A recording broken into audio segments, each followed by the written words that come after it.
بسم اللہ الرحمن الرحیم۔ آج بچوں ہم جو ہے وہ جس ٹاپک کو آج ہم نے کرنا ہے وہ جیسے کہ آپ لوگوں کو پتہ ہے کہ ہم نے حصہ نظم شروع کر رکھا ہے، اور حصہ نظم میں سے ہم نے اب تک جو ہے وہ حمد اور نعت دونوں کی ہیں، اور آج جو ہے وہ ہم انشاءاللہ تیسری نظم آپ کی پڑھیں گے جس کا نام ہے خدا سر سبز رکھے اس چمن کو مہرباں ہو کر۔ یہ جو نظم ہے اس کے بارے میں تھوڑا سا آپ کو بتاتی چلوں کہ اس کے شاعر جو ہیں وہ اکبر الہ آبادی ہیں، اور اکبر الہ آبادی جو ہیں وہ ان کا جو دور ہے یہ 1846 میں ضلع الہ آباد قصبہ بارہبہ، ٹھیک ہے، قصبہ بارہا میں پیدا ہوئی ہے، ضلع الہ آباد کی قصبہ بارہا میں پیدا ہوئی ہے 1846 میں، اور ان کے جو والد تھے وہ تفضل حسین تھے، اور یہ ان کا اصل نام جو ہے وہ سید اکبر حسین ہے، اور اکبر جو ہے وہ ان کا تخلص بھی ہے۔ تخلص کیا ہوتا ہے؟ جیسے آپ سب کو پتہ ہے کہ شاعر جو ہے وہ اپنا ایک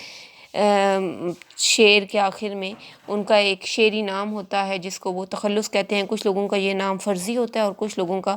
جو نام ہوتا ہے اس کا حقیقی حصہ جو ہوتا ہے اس کو جو ہے وہ اس کو تخلص کہتے ہیں۔ اب یہاں پہ جو ہے وہ اکبر الہ آبادی جو ہیں یہ اردو ادب کے ایک مشہور اور معروف جو ہے وہ طنزیہ اور مزاحیہ شاعر ہیں۔ اکبر الہ آبادی نے انگریزی تہذیب و ثقافت سے بیزاری جو ہے وہ ان کی شاعری میں، ان کے کلام میں آپ کو جا بجا دکھائی دے گی، اور اس کے علاوہ جو ہے وہ انہوں نے کچھ سنجیدہ شاعری بھی کی ہے اور وہ اس میں بھی کمال رکھتے ہیں۔ پہلا تو یہ ہے کہ ان کا جو پہچان ہے وہ یہ ہے کہ وہ آپ کو ان کی شاعری میں جو ہے وہ انگریزی ثقافت سے بیزاری نظر آئے گی، اور طنز و مزاح جو ہے وہ ان کی شاعری میں نظر آئے گا، لیکن ان کی کچھ شاعری جو ہے وہ سنجیدہ بھی ہے، جو کہ اپنی مثال آپ ہے۔ ان کو حکومت کی طرف سے خان بہادر کا خطاب ان کو ملا تھا، اور ان کا جو پورا کلام ہے وہ کلیات اکبر کے نام سے ہمیں ملتا ہے، جو کہ ہم اب جو ہے آپ کی بلکہ اپنی کالج کی لائبریری میں بھی پڑھا ہوا ہے۔ کلیات اکبر کے نام سے ان کا جتنا بھی کلام ہے وہ سارا ایک کتاب کے اندر موجود ہے، اور 1910 میں جب ان کی بیوی کی وفات ہوئی تو پھر اس کے بعد یہ بہت زیادہ پریشان رہتے تھے، اور پھر 1921 میں یہ خود بھی جو ہے وہ اس دنیا سے تشریف لے گئے۔ ان کی وفات 1921 میں ہے۔ اب اس کا پہلا شعر آپ دیکھیں، تشریح ہم اس کی شروع کرتے ہیں۔ شاعر کہتا ہے کہ بہار آئی کھلے گل زیب صحن بوستاں ہو کر، انادل نے مچائی دھوم سرگرم فغاں ہو کر۔ اب یہ والی نظم جو ہے تھوڑی سی آپ لوگوں کو مشکل لگے گی، آپ نے اس کو دھیان سے پڑھنا ہے کیونکہ اس کے اندر مشکل الفاظ ہیں، لیکن موسٹلی جو ہے یہاں پر برسات کی آمد کا ذکر ہے، بہار کی بات ہو رہی ہے کہ کس طرح بہار میں جو ہے وہ موسم تبدیل ہوتا ہے، اور برسات میں کس طرح سے جو ہے وہ ارد گرد رنگ اور خوشیاں پھیل جاتی ہیں۔ بہار آئی کھلے گل زیب صحن بوستاں ہو کر، انادل نے مچائی دھوم سرگرم فغاں ہو کر۔ یہاں پر جو ہے وہ شاعر کہتا ہے کہ جب بہار آتی ہے تو جو سین بستان کہتے ہیں، باغ کا جو سین ہوتا ہے، ٹھیک ہے، سین بستان کیا ہوتا ہے؟ باغ، تو باغ کا جو سین ہوتا ہے، اور انادل ہوتا ہے، انادل نے مچائی دھوم، انادل کہتے ہیں اندلیب کی جمع بلبلے، ٹھیک ہے، اندلیب کہتے ہیں بلبل کو، اور انادل جو ہے وہ اندلیب کی جمع ہے، سو اس کا مطلب ہے کہ بلبلیں۔ دھوم مچانا یعنی کہ شور مچانا، مشہور کرنا، شور کرنا۔ سرگرم فغاں ہو کر بلند آواز سے، بلند آواز کے ساتھ فریاد کرنا، کہ جب بہار آتی ہے تو باغ کے سین جو ہے وہ کھلے ہوئے پھولوں سے بھر جاتا ہے، اور اس کی خوبصورتی میں بہت زیادہ اضافہ ہو جاتا ہے، اور جو بلبلیں ہوتی ہیں وہ بلند آواز میں شور کرنا شروع کر دیتی ہیں۔ ان کو جو اکبر الہ آبادی ہیں ان کو لسان العصر بھی کہا جاتا ہے، اور ان کے یہاں جو ہے وہ ہمیں استعاراتی انداز بہت زیادہ ملتا ہے، اور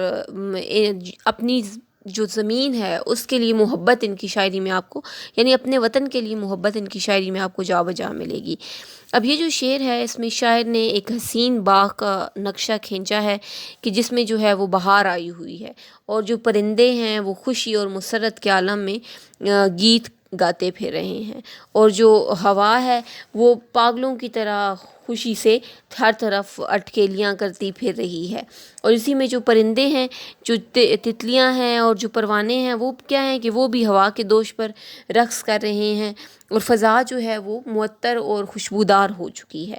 گویا بہار کی آمد کے ساتھ ہی آپ کہہ سکتے ہیں کہ باغ کے اندر جو ہے وہ زندگی کی لہر دوڑ چکی ہے، کیونکہ بہار سے پہلے باغ نے جو ہے وہ سردی کا موسم دیکھا ہے، اور سردی میں آپ دیکھتے ہیں کہ درخت جو ہوتے ہیں وہ پتوں سے محروم ہو جاتے ہیں، باغ جو ہیں وہ ایک طرح سے ویران ہو جاتے ہیں۔ لیکن جیسے ہی بہار آتی ہے تو ہر چیز جو ہے وہ خوبصورتی کا منظر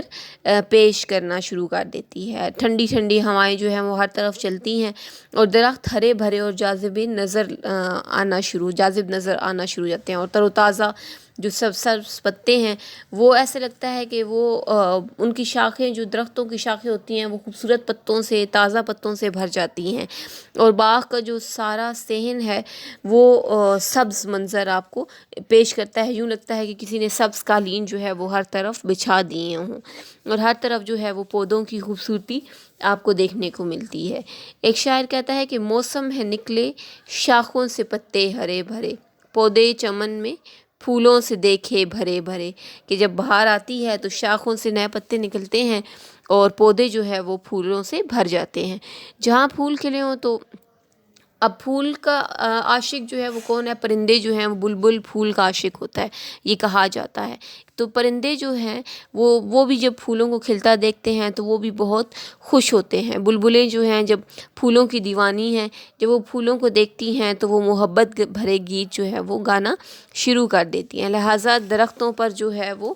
شاخوں سے وہ چھپ کر بیٹھ جاتی ہیں، اور پھولوں کو دیکھ دیکھ کر شاعر کہتا ہے کہ وہ ان پر قربان ہوتی جاتی ہیں، جیسے وہ پھولوں کو دیکھتی ہیں، اور وہ اپنی خوبصورت آواز جو ہے وہ ہر طرف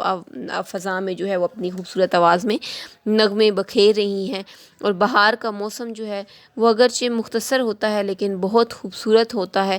اور پھول بھی جو ہے وہ آپ دیکھیں کہ ان کی بھی ایک مدت ہوتی ہے، اور پھر اس کے بعد پھولوں کو بھی مرجھا کر جو ہے وہ فنا ہو جانا ہے، کیونکہ خزاں بہار کے بعد جو ہے وہ ان پر حملہ آور ہوتی ہے۔ اس لیے بلبلیں جو ہیں وہ خوش تو ہیں، لیکن وہ فریاد بھی کرتی ہیں، کیونکہ وہ کہتی ہیں کہ